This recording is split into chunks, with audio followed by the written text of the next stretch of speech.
ಎಲ್ಲರೂ ಈ ಒಂದು ಯೋಜನೆಗೆ ಅರ್ಜಿಯನ್ನು ಹಾಕುವ ಮುಖಾಂತರ ಕೇಂದ್ರ ಸರ್ಕಾರದಿಂದ 50,000 ರೂಪಾಯಿಯನ್ನು ಪಡೆಯಬಹುದು.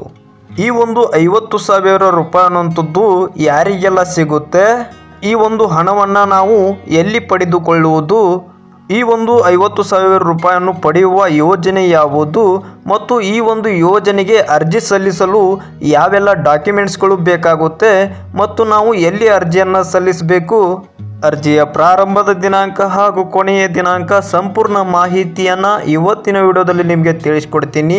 ಅದಕ್ಕೋಸ್ಕರ ವಿಡಿಯೋನ ಪೂರ್ತಿ ನೋಡಿ. ಅದಕ್ಕಿಂತ ಮುಂಚಿತವಾಗಿ ಯಾರಾದರೂ ಹೊಸದಾಗಿ ನಮ್ಮ ಚಾನಲ್ಗೆ ಭೇಟಿಯಾಗಿದ್ದರೆ ದಯವಿಟ್ಟು ಇವಾಗಲೇ ಸಬ್ಸ್ಕ್ರೈಬ್ ಮಾಡಿಕೊಂಡು ಪಕ್ಕದಲ್ಲಿ ಕಾಣುವಂತಹ ನೋಟಿಫಿಕೇಷನ್ ಬೆಲ್ ಬಟನ್ ಕೂಡ ಆನ್ ಮಾಡ್ಕೊಳ್ಳಿ. ಇದರಿಂದ ನಾನು ನಿಮಗೆ ಹೆಲ್ಪ್ ಆಗುವಂಥ ವಿಡಿಯೋಸ್ಗಳು ತಂದಾಗ ನಿಮಗೆ ನೋಟಿಫಿಕೇಷನ್ ಮುಖಾಂತರ ತಲುಪ್ತಾ ಇರುತ್ತೆ. ಈ ಒಂದು ಯೋಜನೆಯನ್ನು ಜಾರಿಗೆ ತಂದಿರುವಂಥದ್ದು ನಮ್ಮ ರಾಷ್ಟ್ರದ ಪ್ರಧಾನಮಂತ್ರಿ ಆಗಿರುವಂತಹ ನರೇಂದ್ರ ಮೋದಿಜಿ ಅವರು ಈ ಒಂದು ಯೋಜನೆಯನ್ನು ಜಾರಿಗೆ ತಂದಿರುವಂಥದ್ದು. ಆ ಒಂದು ಯೋಜನೆಯ ಹೆಸರು ಬಂದ್ಬಿಟ್ಟು ಪ್ರಧಾನಮಂತ್ರಿ ಸ್ವನಿಧಿ ಯೋಜನೆ ಅಂತ. ಈ ಒಂದು ಪ್ರಧಾನಮಂತ್ರಿ ಸ್ವನಿಧಿ ಯೋಜನೆಯ ಮುಖಾಂತರ ರಾಜ್ಯದಲ್ಲಿರುವಂತಹ ಎಲ್ಲರೂ ಕೂಡ ಇವಾಗ ಸರ್ಕಾರದಿಂದ 50,000 ರೂಪಾಯಿ ಅನ್ನೋಂಥದ್ದು ಪಡೆಯಬಹುದಾಗಿದೆ. ಅದು ಯಾವ ರೀತಿ ನಾವು ಪಡೆಯೋದು ಮತ್ತು ಯಾವ ರೀತಿ ನಮಗೆ ಹಣ ಸಿಗುತ್ತೆ ಅಂತ ಮುಂದಿನ ಒಂದು ಸ್ಟೆಪ್ಪಲ್ಲಿ ಹೇಳ್ತೀನಿ. ಅದಕ್ಕಿಂತ ಮುಂಚಿತವಾಗಿ ಈ ಒಂದು ಪ್ರಧಾನಮಂತ್ರಿ ಸ್ವನಿಧಿಯ ಯೋಜನೆಯ 50,000 ರೂಪಾಯಿಯನ್ನು ಪಡೆದುಕೊಳ್ಳುವಲ್ಲಿ ಯಾರೆಲ್ಲ ಬರ್ತಾರೆ ಅಂತ ನೋಡೋಣ. ಇಲ್ಲಿ ಮೊಬೈಲ್ ಸ್ಕ್ರೀನ್ ಮೇಲೆ ನಿಮಗೆ ಕಾಣ್ತಾ ಇರ್ಬೋದು ಯಾರಿಗೆಲ್ಲ ಈ ಒಂದು 50,000 ರೂಪಾಯಿಯನ್ನು ಪಡೆದುಕೊಳ್ಳುವಲ್ಲಿ ಅರ್ಹರಾಗಿದ್ದಾರೆ ಅಂತ.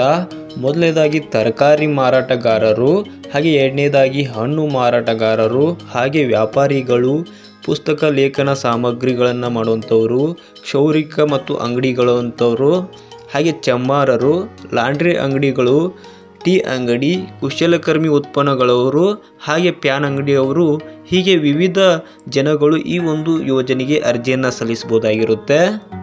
ಇನ್ನು ನಿಮಗೆ 50,000 ರೂಪಾಯಿ ಅನ್ನೋಂಥದ್ದು ಕೇಂದ್ರ ಸರ್ಕಾರವು ಯಾವ ರೀತಿ ನೀಡುತ್ತೆ ಅಂತಂದರೆ, ನೀವೇನಾದರೂ ಈ ಒಂದು ಪ್ರಧಾನಮಂತ್ರಿ ಸ್ವನಿಧಿ ಯೋಜನೆಗೆ ಅರ್ಜಿ ಸಲ್ಲಿಸಿದ ನಂತರ ನಿಮಗೆ ಸರ್ಕಾರದಿಂದ 50,000 ರೂಪಾಯಿ ಅನ್ನೋಂಥದ್ದು ಸಾಲವನ್ನು ನೀಡಲಾಗುತ್ತೆ. ನೀವು ಸಾಲವನ್ನು ಪಡೆದ ನಂತರ ಪ್ರತಿ ತಿಂಗಳು ಕೂಡ ಅಮೌಂಟನ್ನು ತುಂಬ್ತಾ ಹೋದ್ರಿ ಅಂತಂದರೆ ಸರ್ಕಾರಕ್ಕೆ ನಿಮಗೆ ಸರ್ಕಾರದಿಂದ 7% ಅಷ್ಟು ಸಬ್ಸಿಡಿ ಅನ್ನೋದು ಸಿಗುತ್ತೆ. ಅಂದರೆ 7% ಹಣವನ್ನು ನಿಮ್ಮ ಬ್ಯಾಂಕ್ ಖಾತೆಗೆ ಟ್ರಾನ್ಸ್ಫರ್ ಮಾಡ್ತಾರೆ.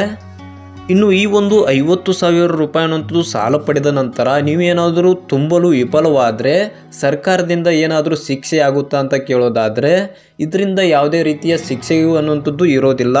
ನಿಮಗೇನಾದರೂ ತುಂಬಲು ವಿಫಲವಾದರೆ ಸರ್ಕಾರ ಅನ್ನುವಂಥದ್ದು ಟೈಮಿಂಗನ್ನು ಕೊಟ್ಟಿರುತ್ತೆ, ನೀವು ಯಾವಾಗ ಬೇಕಾದರೂ ತುಂಬಬಹುದು. ಆದರೆ ಸರ್ಕಾರ ನಿಗದಿ ಮಾಡಿರೋದೇನಂತಂದರೆ ನೀವು ಇವಾಗ ಒಂದು ತಿಂಗಳು ಏನಾದರೂ ಬಿಟ್ಟರೆ ನಡೆಯುತ್ತೆ, ಅಂದರೆ ಸರ್ಕಾರ ನಿಮಗೆ ಯಾವುದೇ ರೀತಿಯ ದಂಡ ಆಗಿರ್ಬೋದು ಏನೇ ಆಗಿರ್ಬೋದು ವಿಧಿಸೋದಿಲ್ಲ ಅಂತ ಸರ್ಕಾರ ಅನ್ನೋಂಥದ್ದು ತಿಳಿಸಿದೆ.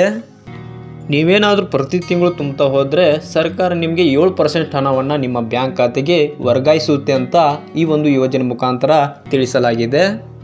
ಹಾಗಾದರೆ ಈ ಒಂದು ಯೋಜನೆಗೆ ಅರ್ಜಿ ಸಲ್ಲಿಸಬೇಕಾದ್ರೆ ಯಾವೆಲ್ಲ ಡಾಕ್ಯುಮೆಂಟ್ಸ್ಗಳು ಬೇಕಾಗುತ್ತೆ ಮತ್ತು ಈ ಒಂದು ಹಣವನ್ನು ನಾವು ಎಲ್ಲಿ ಪಡೆಯಬಹುದು ಅಂತ ನೋಡೋಣ.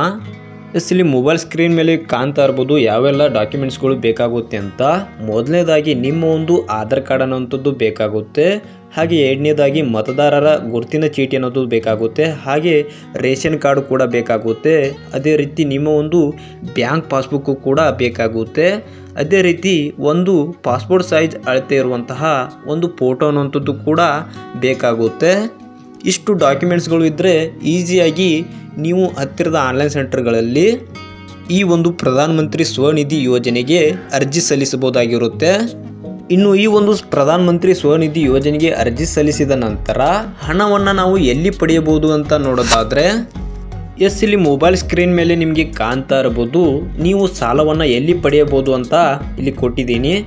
ಇಲ್ಲಿ ನೋಡ್ತಾ ಇರ್ಬೋದು ಒಂದನೇದಾಗಿ ಪ್ರಾದೇಶಿಕ ಗ್ರಾಮೀಣ ಬ್ಯಾಂಕ್ಗಳಲ್ಲೂ ಕೂಡ ಸಾಲವನ್ನು ಪಡೆಯಬಹುದು, ಅದೇ ರೀತಿ ಸಹಕಾರಿ ಬ್ಯಾಂಕ್ಗಳಲ್ಲೂ ಕೂಡ ಪಡೆಯಬಹುದಾಗಿರುತ್ತೆ. ಅದೇ ರೀತಿ ಬ್ಯಾಂಕಿಂಗ್ ಅಲ್ಲದ ಹಣಕಾಸು ಕಂಪನಿಗಳಾಗಿರ್ಬೋದು ಅಲ್ಲಿ ಕೂಡ ಪಡೆಯಬಹುದಾಗಿರುತ್ತೆ. ಇನ್ನು ಸಣ್ಣ ಹಣಕಾಸು ಬ್ಯಾಂಕುಗಳಾಗಿರ್ಬೋದು, ಅದೇ ರೀತಿ ವಾಣಿಜ್ಯ ಬ್ಯಾಂಕ್ ಆಗಿರ್ಬೋದು, ಹೀಗೆ ವಿವಿಧ ಬ್ಯಾಂಕುಗಳಲ್ಲಿ ಈ ಒಂದು ಪ್ರಧಾನ ಮಂತ್ರಿ ಸ್ವನಿಧಿ ಯೋಜನೆಯ 50,000 ರೂಪಾಯಿಯನ್ನು ಸಾಲವಾಗಿ ನೀವು ಪಡೆದುಕೊಳ್ಳಬಹುದಾಗಿರುತ್ತೆ. ಇಲ್ಲಿ ಮೊಬೈಲ್ ಸ್ಕ್ರೀನ್ ಮೇಲೆ ನಿಮಗೆ ಕಾಣ್ತಾ ಇರಬಹುದು, ಈ ಒಂದು ವೆಬ್ಸೈಟ್ ಮುಖಾಂತರ ಈ ಒಂದು ಪ್ರಧಾನ ಮಂತ್ರಿ ಸ್ವನಿಧಿ ಯೋಜನೆಗೆ ನೀವು ಅರ್ಜಿಯನ್ನು ಸಲ್ಲಿಸಬಹುದಾಗಿರುತ್ತೆ. ನೀವು ಮೊಬೈಲಲ್ಲೂ ಕೂಡ ಈ ಒಂದು ಯೋಜನೆಗೆ ಅರ್ಜಿಯನ್ನು ಸಲ್ಲಿಸಬಹುದು, ಅಥವಾ ನಿಮ್ಮ ಒಂದು ಹತ್ತಿರದ ಆನ್ಲೈನ್ ಸೆಂಟರ್ಗೆ ಹೋಗಿಬಿಟ್ಟು ನೀವೊಂದು ಯೋಜನೆಗೆ ಅರ್ಜಿಯನ್ನು ಸಲ್ಲಿಸಬಹುದಾಗಿರುತ್ತೆ. ಇವಾಗ ನಾನು ಯಾವೆಲ್ಲ ಡಾಕ್ಯುಮೆಂಟ್ಸ್ಗಳನ್ನ ಹೇಳಿದ್ದೀನಿ ಅವೆಲ್ಲ ಡಾಕ್ಯುಮೆಂಟ್ಸ್ಗಳನ್ನ ಓದ್ಬಿಟ್ಟು ನೀವು ಆನ್ಲೈನಲ್ಲಿ ಅರ್ಜಿಯನ್ನು ಸಲ್ಲಿಸಿ ಅಂತ ಹೇಳ್ತಾ ಇವತ್ತಿನ ವಿಡಿಯೋ ನಿಮಗೆ ಹೆಲ್ಪ್ ಆಗಿದೆ ಅಂದ್ಕೊಳ್ತೀನಿ. ಇದರಲ್ಲಿ ಏನಾದರೂ ನಿಮಗೆ ಡೌಟ್ಗಳಿದ್ದರೆ ನಮ್ಮ ಕಮೆಂಟ್ ಬಾಕ್ಸಲ್ಲಿ ಕಮೆಂಟ್ ಮಾಡಿ. ಹಾಗೆ ತಪ್ಪದೇ ಎಲ್ಲರೂ ಮುಂದಿನ ವಿಡಿಯೋಗಳಿಗಾಗಿ ಇವಾಗಲೇ ನಮ್ಮ ಚಾನಲ್ನ ಸಬ್ಸ್ಕ್ರೈಬ್ ಮಾಡಿಕೊಂಡು ಪಕ್ಕದಲ್ಲಿ ಕಾಣುವಂತಹ ನೋಟಿಫಿಕೇಷನ್ ಬೆಲ್ ಬಟನ್ ಕೂಡ ಆನ್ ಮಾಡ್ಕೊಳ್ಳಿ. ಇದರಿಂದ ನಾನು ತರ್ತಕ್ಕಂಥ ನಿಮಗೆ ಹೆಲ್ಪ್ ಆಗುವಂಥ ವೀಡಿಯೋಸ್ಗಳು ನಿಮಗೆ ನೋಟಿಫಿಕೇಷನ್ ಮುಖಾಂತರ ತಲುಪ್ತಾ ಇರುತ್ತೆ. ಅದಕ್ಕೋಸ್ಕರ ಸಬ್ಸ್ಕ್ರೈಬ್ ಮಾಡ್ಕೊಳ್ಳಿ. ಹಾಗೆ ವಿಡಿಯೋ ಇಷ್ಟ ಆದರೆ ಒಂದು ಲೈಕ್ ಮಾಡಿ, ಹಾಗೆ ನಿಮ್ಮ ಫ್ರೆಂಡ್ಸ್ಗಳಿಗೂ ಕೂಡ ಶೇರ್ ಮಾಡಿ, ಅವ್ರಿಗೂ ಕೂಡ ಹೆಲ್ಪ್ ಆಗುತ್ತೆ. ಮುಂದಿನ ವಿಡಿಯೋದಲ್ಲಿ ಸಿಗೋಣ. Thank you.